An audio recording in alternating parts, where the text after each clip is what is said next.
Welcome back, guys, to another episode here on the Inside FPL segment here on the Locker Room Vibes. Charlie, FPL Game Week 21 is done, and of course, I will just recap how things went to look at how the fixtures went by, how those fixtures affected us as FPL managers, and probably some few things to look at heading to Game Week 22. Before we do get into it, I would like you to kindly hit that subscribe button, like, share, comment. Let's know how well you did heading into Game Week 22. Let's know whether you have any extraordinary plans. So we appreciate the support so far. Let's grow this channel together. All right, so let's get into it. Game Week 21, sorry, is done. We are heading into Game Week 22, but the good thing for us is we have a break. It's been a long, about 2 to 3 weeks. It was back to back action. We had EPL games back to back. Very little gap to really analyze things, but we did our best as FPL managers, and we've been given a break. The players too are also on break, not break per se. They'll be playing the FA Cup during the weekend. So that's going to be happening for some teams. Then the next week we have EPL resuming, so we have a few days to just relax and also think and see how things will go. So good news for some managers, Semenyo has moved to Manchester City, so let's see how that goes. And we are still in the transfer season, so we have some players returning to old clubs. We have new players coming in. I realized West Ham they've gotten a new player, so a new striker. Let's see how that affects us.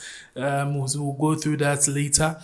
But let's just have a recap of Game Week 21. So Game Week 21 was all sorts of exciting. It started on Tuesday, so we had Nottingham Forest beating West Ham by 2-1. Then on Wednesday, a whole lot of fixtures. So we had Bournemouth beating Spurs by 3-2.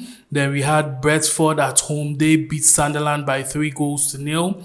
Crystal Palace and Aston Villa playing a goalless draw. Everton playing a 1-1 draw with Wolves. Fulham beating Chelsea at home by 2-1. City also playing a draw. That was a 1-1 draw. Burnley, Manchester United, that was a 2-2 draw.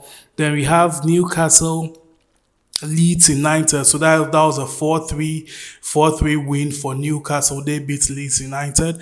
Then we ended the game week round with Arsenal taking on Liverpool. That was a goalless draw as well. So it looks over the past 2 to 3 game weeks, there have been quite a number of draw games. So what is that? Can we attribute that to fatigue, or what's really going on? Because we've had some few draws here and there.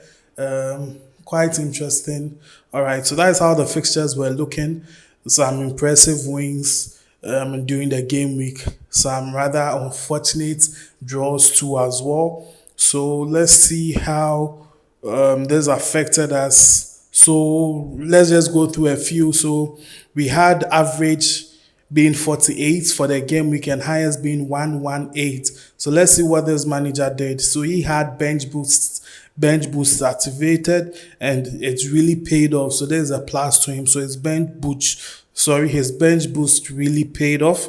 He had Raya, Calvin-Lewin, he had McGay, he had Wilson, and they gave him a cumulative of about somewhere 20 points, which is a big plus to him. So they gave him a sum of about 30 points, I think 29. So it's a big plus to him. So he had a cumulative of 29 points. Very good one there. Kudos to him. So this is what you expect. Once you use a chip, you get massive returns for it, and helped him. So 29, in addition to his already very good performance, gave him his 118, and his main selection was quite good as well. So he had the likes of Semenyo, he had Bruno Guimaraes, Captain Thiago. That was a very good decision. Captained him over Haaland, so he got massive returns as Thiago delivered about 12 points for the game week. So that was a good one from him. He had the likes of Timber and a few others. So kudos to this manager for an excellent selection. So let's see the manager's ranking worldwide. So this manager maintained his position at the top. He had 63 points. He had the likes of Collins from Brentford. He had a minus, that was Tiao. He had Virgil. He had Bruno Gameres. He had Haaland. So his team was quite basic, but at least he had some good returns. Collins helping him massively there. So let's see this manager. He also rose with 1 point. He had the likes of Gabriel Martel as well, who gave him a -1. He captained Haaland, so he had 12.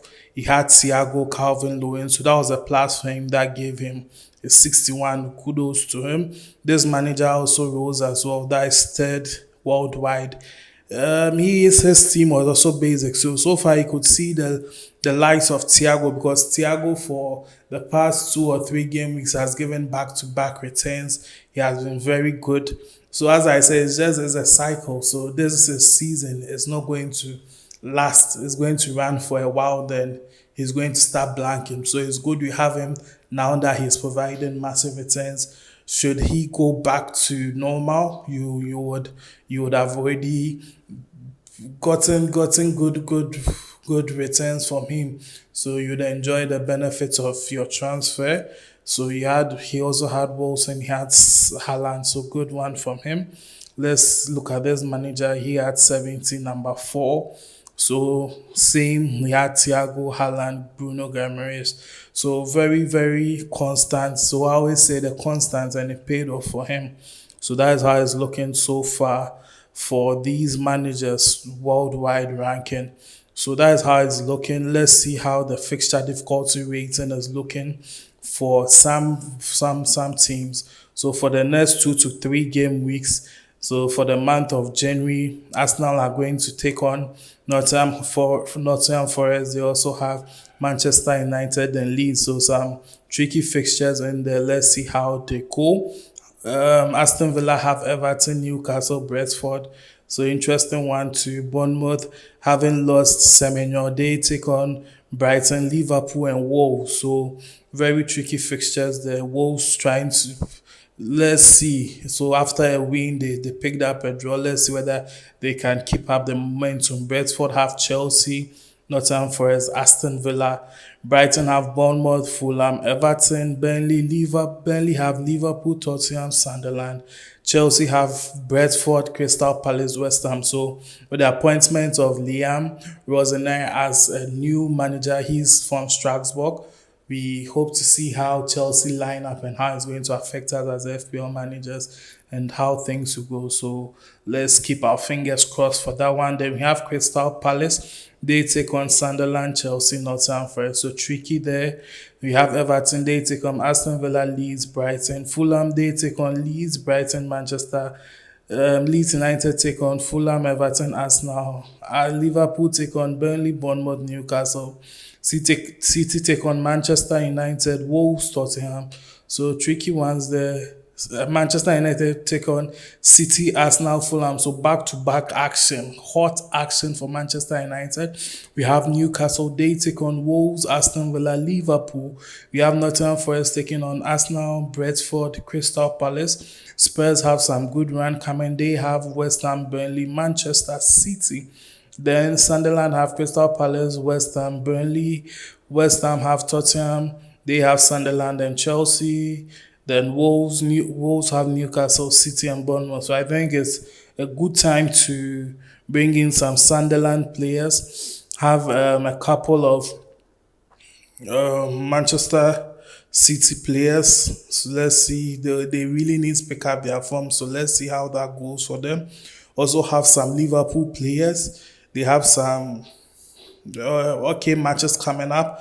Then Leeds United have been in good form scoring. They've not been winning too many, but at least you could get some returns from the striking department and midfield. So you could target a Calvin Lewin or Starch or someone of that nature, and you should be good to go.